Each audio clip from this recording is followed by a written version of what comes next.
रावण की सोने की लंका, क्या था उसके पीछे का रहस्य? ऐसा क्या हुआ जो सोना जल के राख हो गया और जलने के बाद में बिल्कुल काला पड़ गया? हेलो दोस्तों, मैं भरत शर्मा स्वागत करता हूँ आप लोगों का आपके अपने चैनल इन्फोबस क्रिएशंस पे।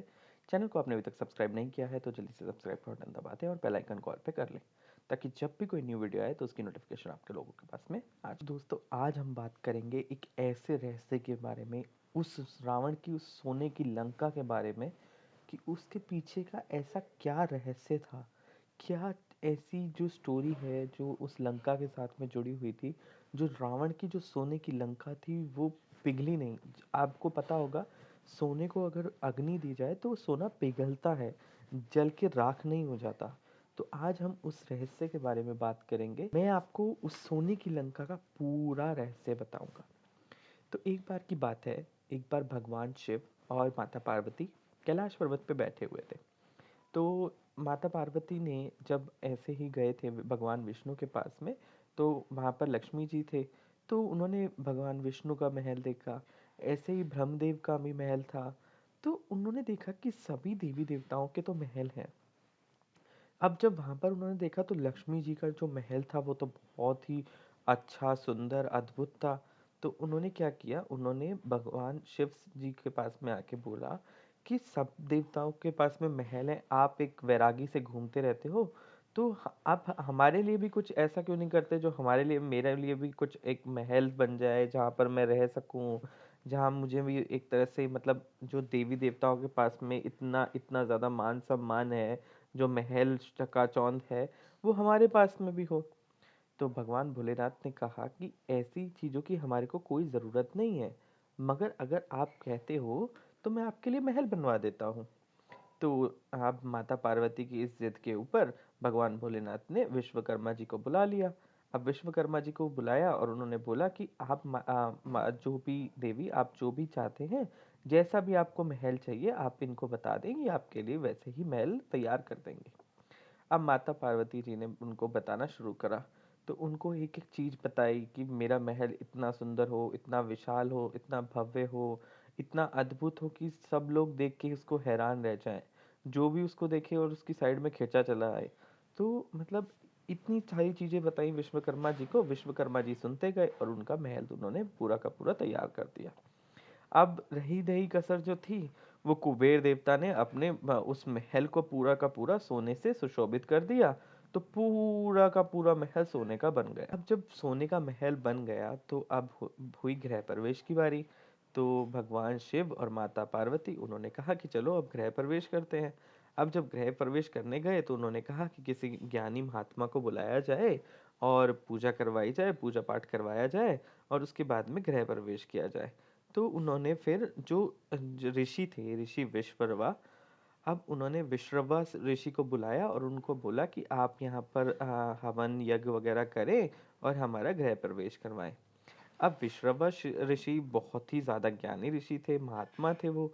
उनके पास में अच्छा ज्ञान था, तपस्या से उन्होंने बहुत अपना ज्ञान अर्जित किया हुआ था।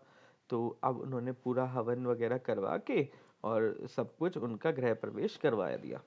अब गृह प्रवेश करवाया ही था कि हाँ, उन्होंने पूरा, मतलब जो माता पार्वती थे उन्होंने पूरा महल देखा, घूमा, सबको महल दिखाना शुरू किया कि मेरा ऐसा महल है, इतना सुंदर, अच्छा, भव्य महल है। तो इतनी देर में बारी आई अब विश्रवा जी के भेंट की। अब उन्होंने कहा कि आप अपनी दक्षिणा बताएं, क्योंकि दक्षिणा के बगैर जो पूजा पाठ जो है वो पूरा नहीं होगा। तो विश्रवा जी, अब उनकी जो बुद्धि थी, वो विश्रवा जी की बुद्धि के ऊपर भगवान शिव ने थोड़ा खेल खेला। अब भगवान शिव जी ने क्या किया, उनकी बुद्धि घुमा दी। अब जो वो महल बनाया था, तो उन्होंने जो दक्षिणा के रूप में वो महल ही मांग लिया। अब जैसे ही महल मांगा तो यहाँ पर माता पार्वती जो थे वो क्रोधित हो गए। अब जैसे ही क्रोधित हुए माता पार्वती, तो उन्होंने कहा कि तुमने ये, मतलब मांग तो लिया दक्षिणा के अंदर, मगर अब जो ये तुम्हारा जो महल है ये बिल्कुल भी नहीं रहेगा, और जो तुम्हारे ही कुल का, तुम्हारी ही पीढ़ी का जो तुम्हारा आगे का जो भी संतान होगी, वो इस महल को बिल्कुल खत्म कर देगा और तुम्हारा पूरा का पूरा कुल नाश हो जाएगा, कोई नहीं बचेगा तुम्हारे कुल में। तो अब ये चीज क्रोधित होकर माता पार्वती ने दे दिया श्राप। तो विश्रवा जी जब थे तो उन्होंने अपने उस महल के अंदर रहना शुरू करा। बाकी फिर जो उनके मतलब जो कुबेर थे, तो कुबेर ने वहाँ पर उनका राजपाट संभाला। क्योंकि जो विश्रवा थे वो तपस्या में लीन रहते थे, वो बार बार तपस्या करते थे। तो उन वहाँ पर उन्होंने कुबेर ने मतलब उनका जो राजपाट है वो संभाला। अब जो विश्रवा थे उनका जो दूसरी संतान थी वो थी रावण। अब रावण जो था, रावण उनकी एक पत्नी से रावण का जन्म हुआ था। बट जो कुबेर और रावण थे उनकी बनती नहीं थी आपस में। तो कुबेर अत्याचार करता था। तो उसमें क्या हुआ, फिर रावण ने खूब घोर तपस्या करी, बहुत ज़्यादा तपों के बाद में उन्होंने बल वगैरह सब ले लिया। फिर उसके बाद में जो माता पार्वती का जो श्राप था, अब बारी आई उसकी। तो रावण ने आके जो श्राप के था उसी के रिलेटेड में जो उन्होंने बोला था कि कुल का, आपके ही कुल का आपका सर्वनाश करेगा।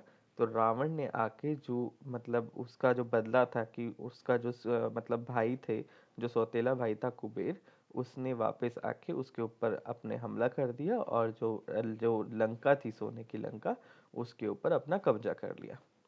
अब बारी आई उनके भगवान शिव और माता पार्वती के घर की। तो उन्होंने अपना एक और घर बनाया, और जब मतलब वहाँ का जो गृह प्रवेश था, तो उन्होंने वहाँ जब गृह प्रवेश कराया तो फिर रावण को बुलाया, क्योंकि रावण बहुत ही ज़्यादा ज्ञानी महात्मा था। तो उन्होंने उस घर का यज्ञ वगैरह किया। तो जब उन्होंने बोला कि अब आपकी जो है आपकी दक्षिणा की बारी आई, तो रावण ने बोला कि आप माता, आपके दर्शन हो गए, भगवान भोलेनाथ के दर्शन हो गए, मेरे लिए दक्षिणा में यही काफ़ी है। बट माता पार्वती और भगवान शिव के आग्रह के बाद में उन्होंने बोला कि आपको कुछ ना कुछ देना ही पड़ेगा हमारे को।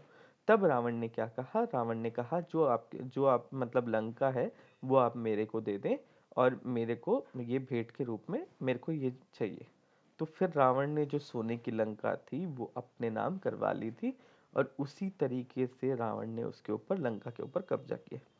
बट आप ये देखो, जो माता पार्वती का जो श्राप था वो जरूर लगा, क्योंकि जो सोने की लंका बनी थी, आपको जब लंका को मतलब हनुमान जी ने पूरी लंका में आग लगाई तो सोना पिघला नहीं बल्कि जल के राख हो गया।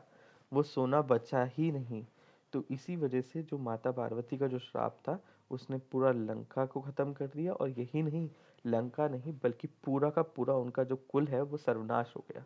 सिर्फ एक विभीषण को छोड़ के, क्योंकि विभीषण जो थे वो भगवान विष्णु की शरण में चले गए थे और उन्होंने सारी चीजों का त्याग कर दिया था।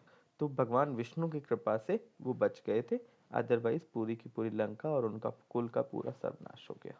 तो दोस्तों, आशा करता हूँ वीडियो आप लोगों को पसंद आया होगा। वीडियो पसंद आया तो लाइक करें, शेयर करें अपने दोस्तों के साथ में। आज की वीडियो में इतना ही। धन्यवाद।